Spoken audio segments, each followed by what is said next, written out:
100 बात की एक बात यह कि ट्रंप बार बार ग्रीनलैंड लेने की बात कर रहे हैं, तो सारी दुनिया का ध्यान ग्रीनलैंड की तरफ जा रहा है कि अमेरिका किस जमाने की बात कर रहा है कि एक देश को ले लेगा, कैसे ले लेगा। इस पर अमेरिका में यह भी कहा जा रहा है कि ट्रंप ग्रीनलैंड को खरीद लेंगे। खरीद लेंगे मतलब देश खरीद लेंगे। पब्लिक को समझ नहीं आ रहा कि यह कौन सी दुनिया हो गई है जहां बड़े देश एक दूसरे की जमीनें खरीद लेंगे। ट्रंप ग्रीनलैंड खरीद लेंगे, कोई गाजर मूली है क्या कि खरीद लेंगे।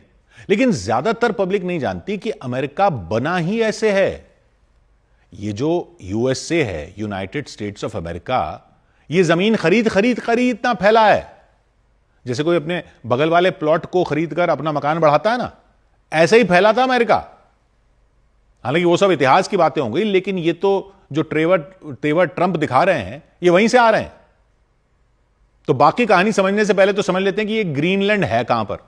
तो वो क्या है कि हमें आदत हो गई है दुनिया के नक्शे को सपाट देखने की, कागज पर फैला हुआ मैप देखते हैं। लेकिन असल में तो दुनिया गोल है, बॉल की तरह है। तो बॉल का ऊपर का हिस्सा जो है वो असल में सब बहुत पास पास है, क्योंकि बॉल ऐसे है और ये जब ऐसे खुल जाता है तो ये दूर दूर लगता है, लेकिन ये पास पास है। इसको जब नक्शे पर फैलाकर सपाट देखते हैं तो ऊपर वाले हिस्से दूर दिखाई देते हैं एक दूसरे से। सागर है वहां पर ऊपर ऊपर। वहां उत्तरी अमेरिका और यूरोप के बीच में एक बड़ा सा टापू है, मतलब वो दुनिया का सबसे बड़ा टापू है, वो है ग्रीनलैंड। और लोकेशन उसकी कनाडा वाले हिस्से के ज्यादा करीब है, यानी उत्तरी अमेरिका महाद्वीप के ज्यादा करीब है। लेकिन उसको नक्शे पर फैला दो तो दूर दिखाई देता है। नक्शे पर देखो तो भारत का तिगुना लगता है साइज में, लेकिन साइज में असल में भारत से छोटा है, क्योंकि पृथ्वी की बॉल ऊपर की तरफ सिकुड़ जाती है।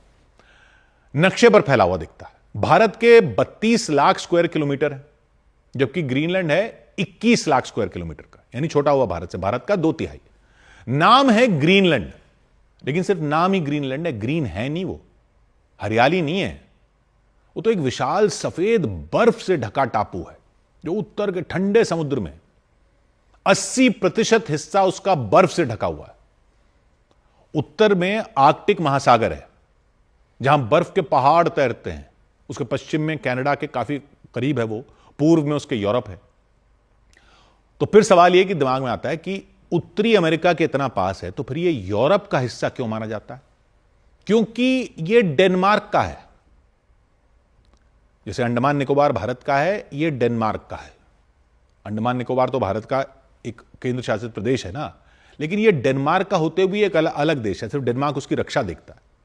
डेनमार्क जो समुद्र क्रॉस करके एक छोटा सा यूरोपीय देश है।